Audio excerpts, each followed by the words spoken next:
Operation के first phase में 200 square miles के एरिया की खाक छानी गई। काली भीत का भी चप्पा चप्पा छान मारा, लेकिन टंटिया का कोई सुराग तक नहीं लगा पाया। टंटिया को ढूंढना मजाक है क्या? गांव की चौपालों पर चर्चा होने लगी। इधर कर्नल वोड की हालत खिसियानी बिल्ली खम्मा नोचे वाली हो गई थी। शायद उसने टंटिया भील को हल्के में ले लिया था। वोड अपना गुस्सा भोली भाली जनता पर निकालता और गांवों से टंटिया की मदद करने का आरोप लगाकर सामूहिक जुर्माना वसूलता। भुईफल और नीमखेड़ी गांव के लोगों पर कर्नल वोड ने सामूहिक जुर्माना थोपा। यह खबर तत्काल टंटिया को मिली और टंटिया बोला, अरे ओ रघु, नए साहब की नई नई करामातें तो देखो। लगता है उन्हें एक बार टंटिया का हाथ दिखाना पड़ेगा। कर्नल वोड को नर्मदा डिपार्टमेंट में रिक्रूट किया गया। उनकी पोस्ट का नाम था स्पेशल कमिश्नर ऑपरेशन टंटिया, जिसका हेड ऑफिस खंडवा में बनाया गया। कर्नल वोड खंडवा में हाजिर हुए और वहां पहुंचते ही जिले के मुख्य अधिकारी डिप्टी कमिश्नर के साथ एक मीटिंग अपॉइंट की, जिसमें पुलिस दल के सारे आला अधिकारियों को भी बुलाया गया। मीटिंग में दो मेन मुद्दों पर चर्चा हुई। प्राइमरी, टंटिया की गतिविधियां कम होनी चाहिए, तभी लोग पुलिस पर विश्वास करेंगे। और सेकेंडरी, टंटिया की पूरी तरह से नाकाबंदी करनी होगी, वरना वो पुलिस के हाथ नहीं आएगा। ये बात कर्नल वोड अच्छी तरह से जानते थे कि नर्मदा घाटी में आदिवासी बड़ी संख्या में रहते हैं, जिनमें भील, भिलाला, कोरकू, बारेला जैसे कई और समुदाय शामिल है।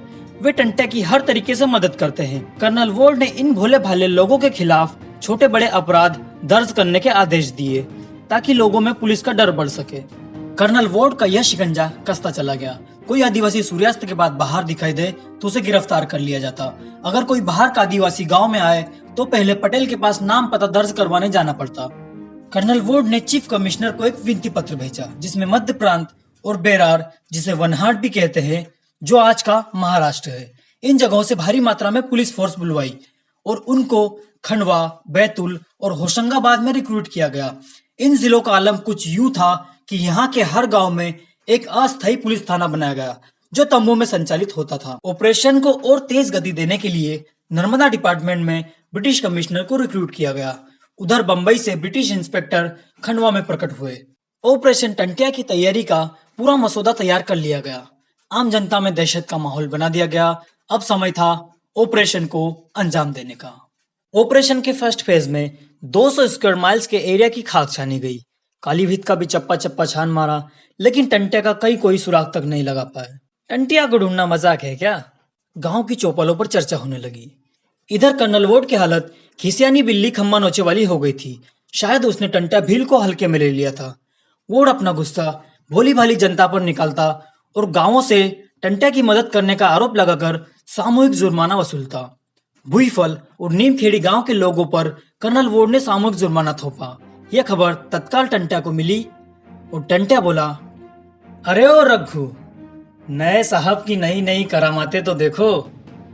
लगता है उन्हें एक बार टंटिया का हाथ दिखाना पड़ेगा। वेस्ट में बिजासनगढ़ से ईस्ट में कालीभीत फॉरेस्ट तक, नॉर्थ में नर्मदा से साउथ में तापी नदी की सरहद तक टंटिया मामा की तूती बोलती थी। मामा के रहते हुए कभी किसी गरीब मजलूम पर अत्याचार नहीं हुआ। खंडवा, बैतूल, होशंगाबाद और बड़वानी के आसपास 200 स्क्वायर माइल्स का एरिया टंटिया का सेंटर ऑफ ऑपरेटिंग एरिया था।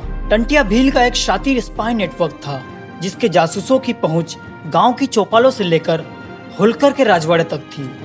अपने नेटवर्क को एक्टिवेट करते हुए टंटिया ने बिजनिया और दोपिया को संदेश भेजा। टंटिया का आदेश मतलब पत्थर की लकीर। बिना किसी सवाल के बिजनिया और दोपिया ने अपना काम किया। टंटिया की एक आवाज पर उस रात 24 गांवों में एक साथ डाके डाले गए और लूटने वालों में थे साहूकार, मालगुजार और अंग्रेजों के चाटुकार। आम जनता को टंटिया ने कभी कोई तकलीफ नहीं दी। 24 गांवों में एक ही रात में पड़े इन डाकों ने कर्नल वोड की दुखती रग पर हाथ रख दिया। मरता क्या न करता। दूसरे दिन पहुंच गया उन गांवों में इन्वेस्टिगेट करने, लेकिन हुआ वही जो हर बार होता था। पता सबको था, लेकिन किसी भी व्यक्ति ने कुछ नहीं बताया। लूटे हुए साहूकारों ने तो उल्टा यह कह दिया कि हम उन डाकुओं को नहीं जानते, लेकिन उनमें टंटिया तो बिल्कुल भी नहीं था। इस जवाब से पुलिस चकरा गई। कर्नल वोड ने 200 स्क्वायर माइल्स के इस एरिया में इमरजेंसी लगाने की दरख्वास्त वाला खत चीफ कमिश्नर को भेजा। इस एरिया में 200-300 गांव आते थे। इस सुझाव को चीफ कमिश्नर ने खारिज करते हुए हस्ताक्षर करने से इनकार कर दिया। कमिश्नर का कहना था कि टंटिया की वजह से आम जनता को कोई तकलीफ नहीं हो रही है, तो भला ये लोग इसका खामियाजा क्यों भुगते।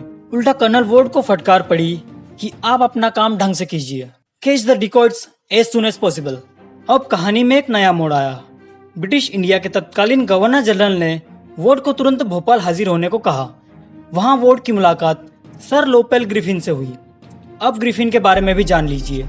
सर लोपेल ग्रिफिन ब्रिटिश इंडिया के गवर्नर जनरल के रिप्रेजेंटेटिव थे। ब्रिटिश क्राउन के सबसे शातिर डिप्लोमेट्स में ग्रिफिन शुमार थे।